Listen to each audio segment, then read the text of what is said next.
This is going to be another clip from my Patreon Paintover series. If you'd like a paintover, join the Patreon. Enjoy. Okay, so these are some pretty cool weapons. I like the theming, the aquatic theming. But there are some things that I think we can definitely talk about here in terms of form and function and proportion and playing around with some of this stuff, maybe a little bit more than you already are. The thing I'm seeing at the moment as really obvious is that all of these swords are the exact same length. The cross guard is in the exact same place, so these parts are all the same compared with these parts.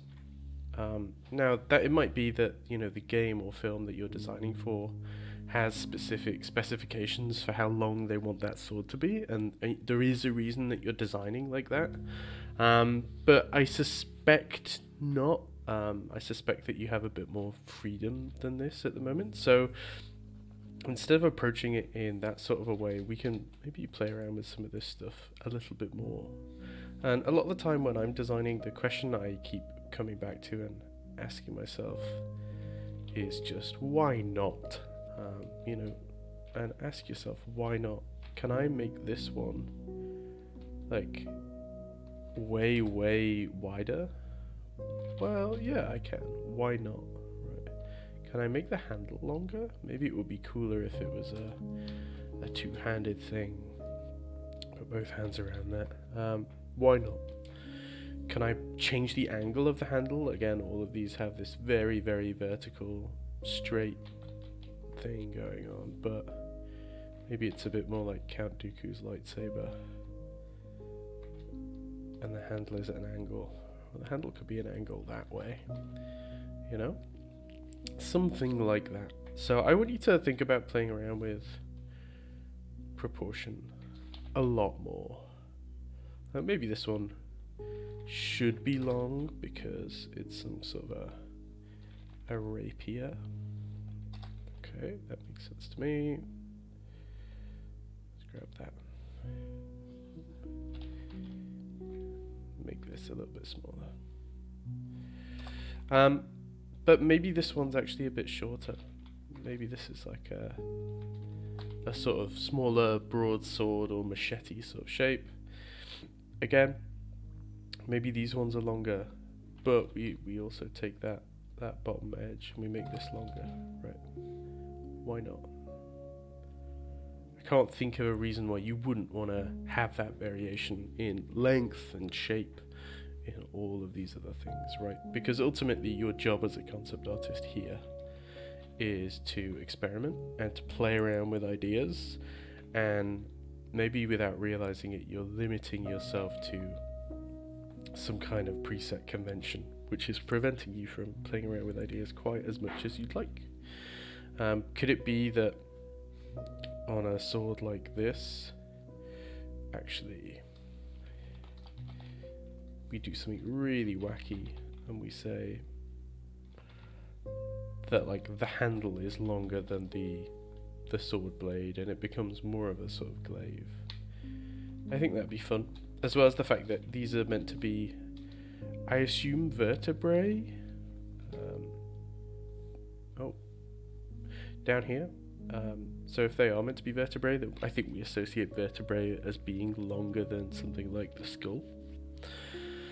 Other things that I want to talk about are things like this is this particular kind of sea creature that does actually have this long, flat skull with teeth on either side. I can't remember what it's called, but that's a real thing, right? And it's already sort of the shape of a sword, which is nice. That works for you.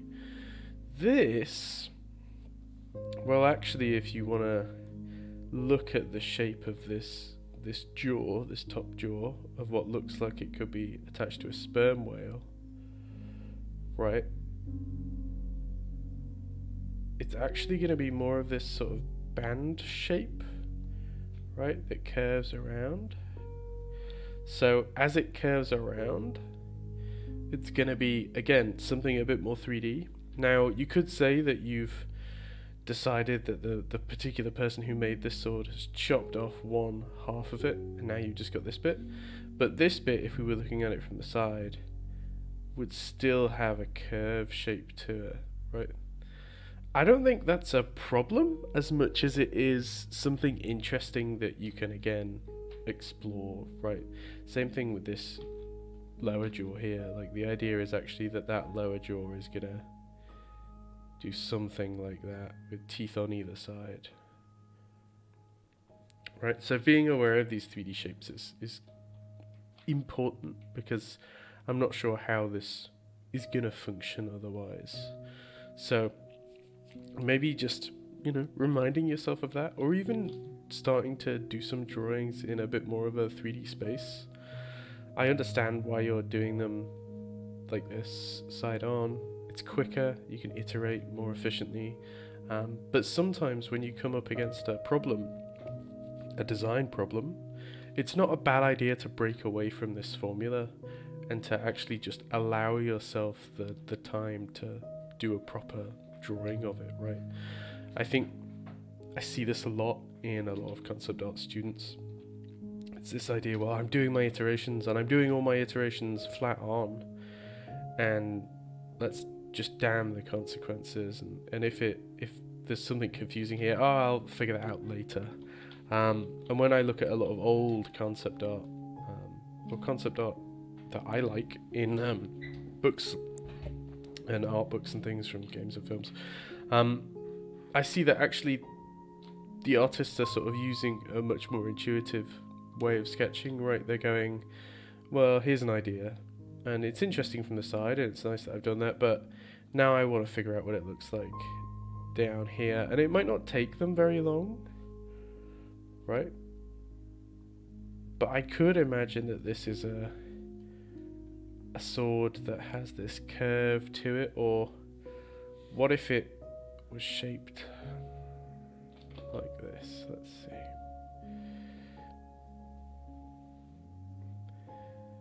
So let's imagine it's got this loop, and across this loop there are all these teeth and spiky things, and then maybe it actually has two handles, and it's more like one of those devices that you would use to plane wood or strip something, right? And you can sort of attack people with this hook, and maybe you can hook them in and loop them around or do something with it. And then, well, that's going to have a knock-on effect. Now your character in their film or their game, they're going to fight in maybe a more interesting way that's a bit less conventional. They're going to do something slightly differently, or you're going to have to hold this in a different way. And if it's such a wacky shape, well, we can't just put it in a sheath. Maybe our character, let's just expand the canvas. So maybe our character, here's our character. He's a chunky fella.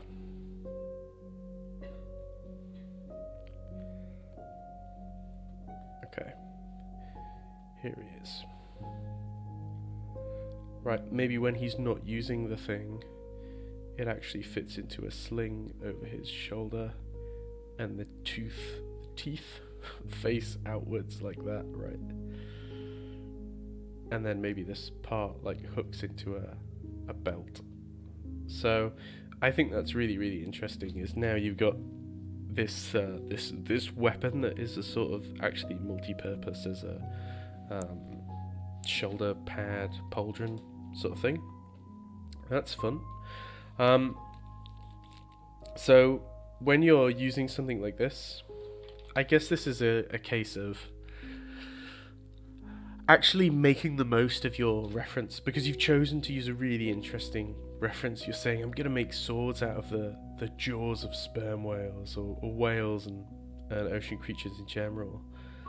And then you're only taking from one element of that, which is fine, that's a choice that you can make. But I think you're missing one of the parts of that that's more interesting, which is actually this sort of Pringle shape as it's going around, right? So when you're looking at references, you don't just want to look at what they look like optically, which is the 2D shape that they're making. So this is a 2D square. I think you want to look at the 3D form and how you can repurpose that. I think that would help quite a bit. Okay. So we've got proportion. I think we can play around with that a decent amount. We have actually looking at some of the references, maybe a bit more, and thinking about how we can use them in more creative ways. So a lot of these skulls, I'll make a new layer. We'll hide all that. Right. A lot of these skulls, let's see if we can do a quick doodle of some kind of skull. On a human, there'd be like a nasal cavity. I assume that that's not the same on like dolphins or whatever, but for now I'll draw it there. Right, and if our skull is now going to come up around here, and it's going to have all the teeth in it, then we can maybe speed up this process and draw a few less. Right. Okay, so if it's going to have all those teeth in it, it's already a weapon in itself. One of the things I'm not seeing here is, has this been made by someone? If it has, then how is this part of the skull attached to the handle?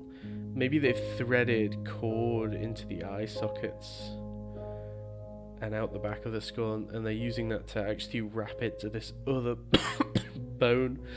And maybe it's the same down here, because these vertebrae are going to be quite wibbly wobbly, right, if they are just vertebrae. So maybe it's attached like that, and by doing that you're getting some kind of separation in material, right? So you're not just getting bone, because this is all the same material. We're now getting something else that we can contrast with it, something a bit more man-made. You're doing a similar thing here with like bringing in those barnacles. I think is a really fun idea, but maybe we could think about where exactly we want those barnacles to be. So let's say that we do want the barnacles, but they're gonna serve a different function. So let's just get rid of them for now. Draw our teeth back on. Okay, the barnacles are going to be like nature's adhesive, right? And so if we cluster them down here where we want this to attach to the handle, we can almost imagine that these really rock solid connections have been made by something like those barnacles, right? Or, and here's another solution to the same problem, what if we just don't have a handle? What if here's our, let's go red again, here's our blade, and it's this crazy long blade, and here's our skull. What if someone were to hold this, and obviously the scale would have to be right, and they literally hold it by inserting their fingers into that part of the skull, and maybe their thumb comes around the side, right? And their other fingers are going to just sit on top. Right, so I could imagine, let's put an arm on really quick. I could imagine someone holding a sword like this. I could imagine them saying, here's their arm, and they're going, they've got their hand, and their hand is just attached to this thing by sort of going into the edge of the skull, and it's sort of an extension of their arm in that sense. You know, it reminds me a bit of basket hilts on old rapiers and broadswords and things, which you're sort of already getting, right? But the idea is that the hand just goes into the basket and it's nice and safe in there, which these skulls could do.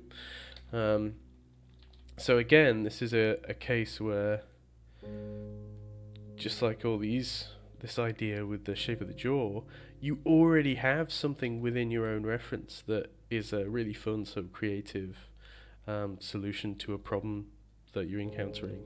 And instead, you're going, oh, I'll make the basket out of something else. It's like, well, there's a perfect one right there.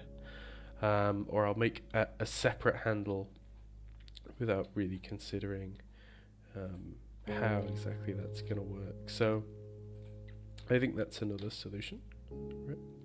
But again, that comes back down to this more central idea that it's made this difficult to paint over, first of all. But it's probably made it difficult to draw as well. So the idea is you need a problem, right? I think you don't have a problem. Now, I imagine that these weapons belong to, I don't know, an ocean fish lord, but I don't really know. I think you could set yourself maybe a tighter brief. Maybe you do have a brief and you just haven't said.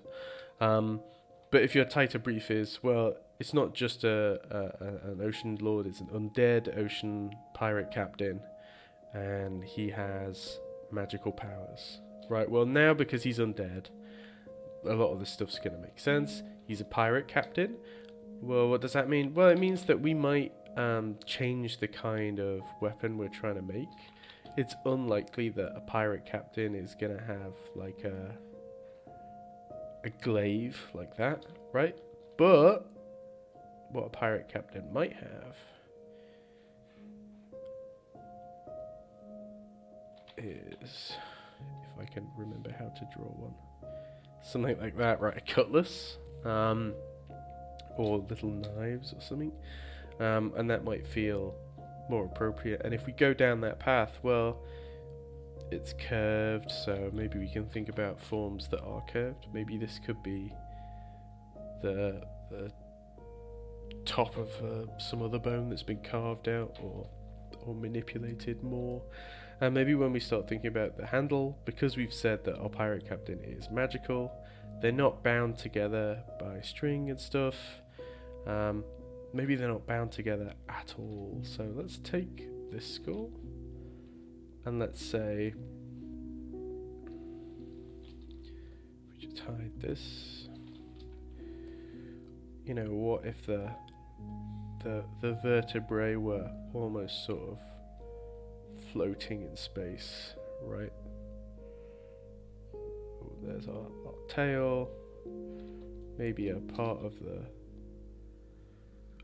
sword is fractured off, and actually all of that is being held together by water pirate magic, right? So it's like a ghost blade. Okay, but that's such a different solution, and it depends on the brief that you want to give yourself.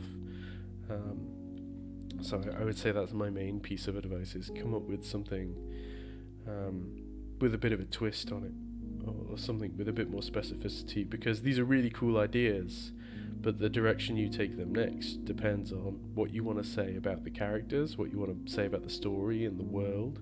As soon as you add the twine, well, they're made by humans. As soon as you add the barnacles, they're these horrible natural things. Maybe they're wielded by underwater fishmen, but you can make them magical. The shape you make them, you could make one that's a glaive, and maybe it's like a more East Asian inspired pirate captain, because I know there was a lot of piracy in East Asia, right? There were all sorts of different pirates from all over the world, and maybe you could gear the weapons after that kind of a thing. But thinking about the functionality of it and how it's going to be wielded and how it's going to be put together, I think is never a bad idea. And just overall playing with proportion.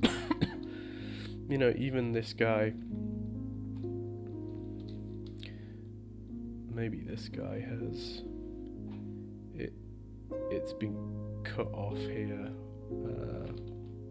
like it's broken off into shards, and so it's almost like this tiny little, your hand goes in here,